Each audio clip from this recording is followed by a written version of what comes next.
サンバーマクマ Jono Joni Lost doll dan lanjut lemu WhatsApp プレイオンライン Annyeonghaseyo, halo teman-teman. Siapa nih yang kangen sama podcast kita, yaitu podcast Sumber Makmur? Tenang. Bagi yang kangen gak usah bingung ya, karena kita kembali dengan podcast baru kita yang tentunya bakalan lebih seru dan menarik. Di sini aku tentunya nggak sendiri dong, aku bersama teman-teman aku. Ada kita, Michelle, VV, Raven, Rivaldi, Adam, dan aku sendiri, Angel. Nah, kali ini kita bertemu untuk membicarakan tentang dinamika kehidupan loh. Apa aja nih yang akan kita bahas di dalam dinamika kehidupan? Ada deh, kita akan bahas yang mungkin kalian nggak tahu. So, stay tune ya guys, jangan kemana-mana ya. Tunggu dulu dong, sebelum kita beranjak, kalian jangan lupa klik tombol subscribe dan loncengnya ya. Oh iya, jangan lupa like dan komen juga ya, terima kasih. Oke, yuk kita mulai aja. Teman-teman, ngomong-ngomong, kalian sadar nggak sih kalau lambat tahun, dunia dan kehidupan manusia itu terus berubah seiring dengan berkembangnya zaman loh. Ya sadar dong tentunya, kehidupan manusia sekarang sangat modern dan canggih. Cara hidup manusia zaman dahulu juga tentunya sangat berbeda dengan manusia zaman sekarang. Iya, bahkan di sekolah aku pernah belajar kalau tradisi kebudayaan manusia juga berkembang loh.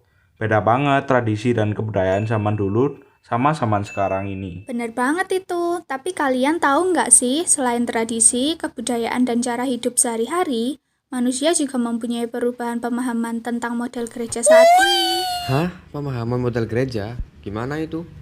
Ya, kayak moto Aggiornamento itu loh, yaitu gereja harus senantiasa memperbaharui diri sesuai dengan tuntutan zaman. Saat ini, model gereja memiliki cara pandang yang berbeda loh, yaitu gereja lebih terbuka dan juga transparan, yang ingin membangun gereja bersama-sama dengan kasih dan lain-lain. Satu lagi nih, gereja juga harus dibuka dan terbuka kepada dunia supaya udara segar dapat masuk dan pandangan ke depannya nanti juga luas. Oh gitu, ternyata banyak juga ya yang berubah. Ngomong-ngomong, aku juga pernah baca sekilas tentang cara hidup jemaat perdana.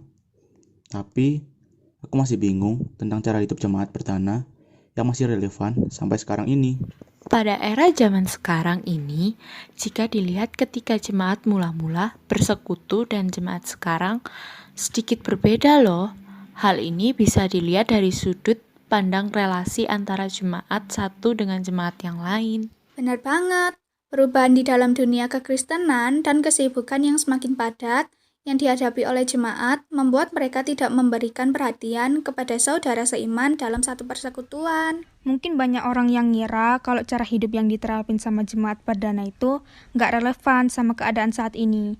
Tapi, sebenarnya ada loh cara hidup jemaat perdana yang masih relevan. Emang apa aja sih contohnya kalau cara hidup jemaat perdana masih ada yang relevan di zaman sekarang ini? Banyak banget, contohnya usaha kita seperti mengikuti persekutuan lingkungan, membantu orang-orang yang lebih membutuhkan, orang-orang yang kesusahan, bersatu dalam doa untuk orang yang sakit, untuk negara kita Indonesia dan dunia juga masih banyak lagi loh. Guys, kalian tahu nggak?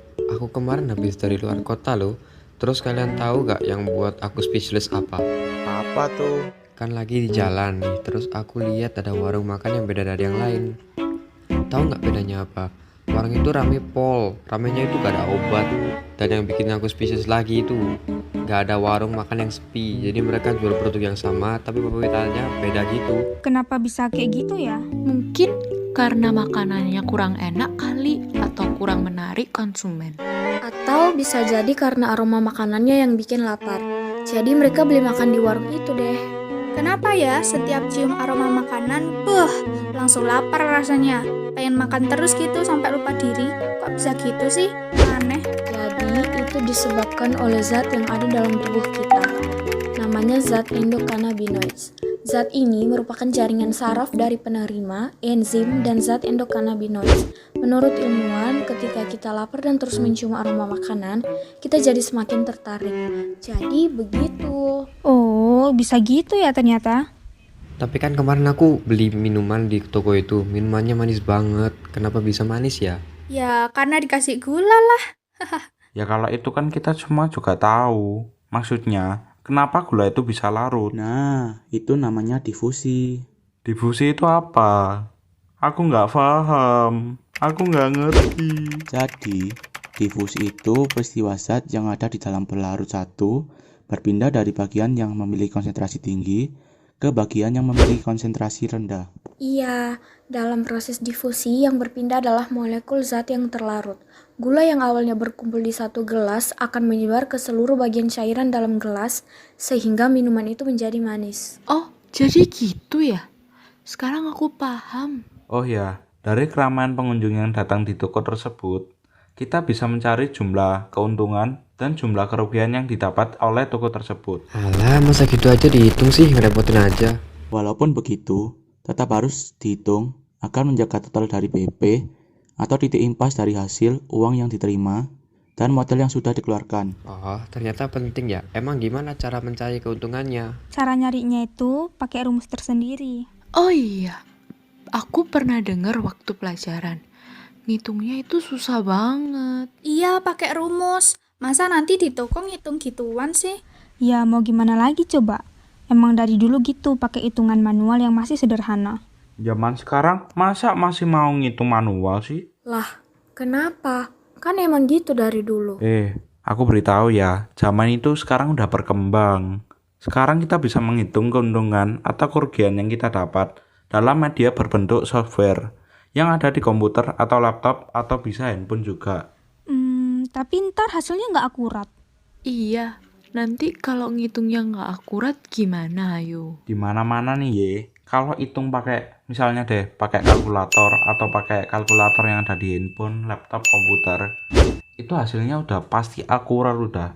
Itu pasti hasilnya udah bener atau jawabannya udah bener lah yang kamu cari itu. Bener juga Rivaldi. Zaman sekarang ini sudah banyak toko atau restoran yang menggunakan media elektronik seperti software Excel. Ya, bener tuh. Sekarang teknologi sudah berkembang. Nah, dengan adanya suatu perubahan atau kemajuan dalam bidang teknologi, kita bisa dimudahkan untuk membuka suatu bisnis. Agar nanti kita bisa mencapai poin yang kita inginkan atau jumlah BP yang sudah kita rencanakan terlebih dahulu. Ternyata kamu bener juga. Iya, kalau ngitung manual sih bakal lama nanti. Nah, dengan ini, bisnis kuliner yang ada di Indonesia bisa selalu berkembang dan terus maju. Nah, teman-teman, dari sini kita dapat belajar nih. Walaupun kita dituntut untuk mengikuti setiap perkembangan zaman yang makin lama makin canggih, namun kita juga tidak boleh meninggalkan keadilan dan kebenaran yang ada.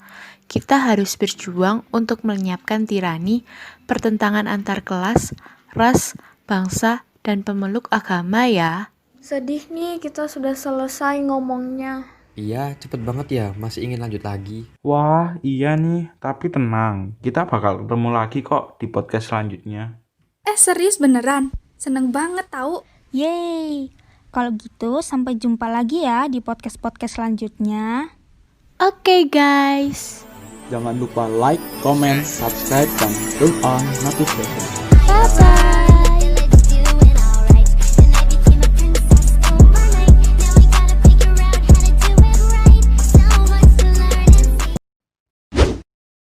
Back to menu.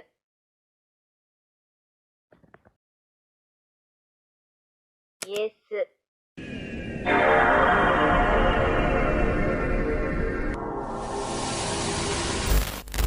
Quit. Yes.